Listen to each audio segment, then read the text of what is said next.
ఢిల్లీలో అయినటువంటిది మొత్తం కలిపితే అయ్యే ఖర్చు ఇక్కడ 4 గంటలు అవుతుంది. అవును. ఎందుకని? కన్స్ట్రక్షన్ ఇక్కడ మట్టి నేల, నల్ల మట్టి నేల కాబట్టి 20 అడుగుల లోతు తవ్వితే నీళ్లు వచ్చేస్తున్నాయి కాబట్టి అది ఆ నీళ్ళని ఆపి ఆ నీళ్ల పైనుంచి మనం కట్టాల్సి వస్తుంది. కాబట్టి ఇది అతను చెప్పాలనుకుంటున్నాడు.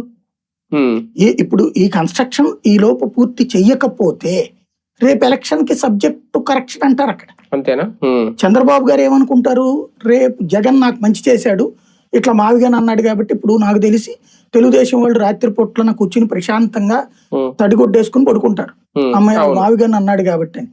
ఇది వరకు చంద్రబాబు కూడా అట్లాగే అనుకున్నారు. 2019 ముందు ఏమనుకున్నారు, మనం తడిగొడ్డేసుకోవచ్చు, అమరావతి మనకే ఓట్లేస్తారు.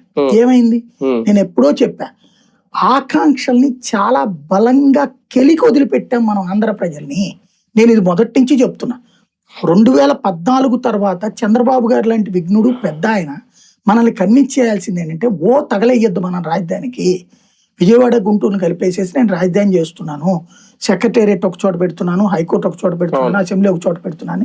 విజయవాడ అక్కడ అదేది దాని పేరేంటది, ఏ హనుమాన్ జంక్షన్ దగ్గరనో అసెంబ్లీ పెట్టి, ఏ విజయవాడలోనో సీఎం ఆఫీస్ పెట్టుకుని, ఇప్పుడు చెప్పిన డీజీపీ ఆఫీస్ ఉంది కదా అక్కడ సీఎం ఆఫీస్ పెట్టుకుని, ఏ చిలకలూరుపేట బోర్డర్స్ దగ్గర హైకోర్టు పెట్టారనుకోండి, 3 జిల్లాలు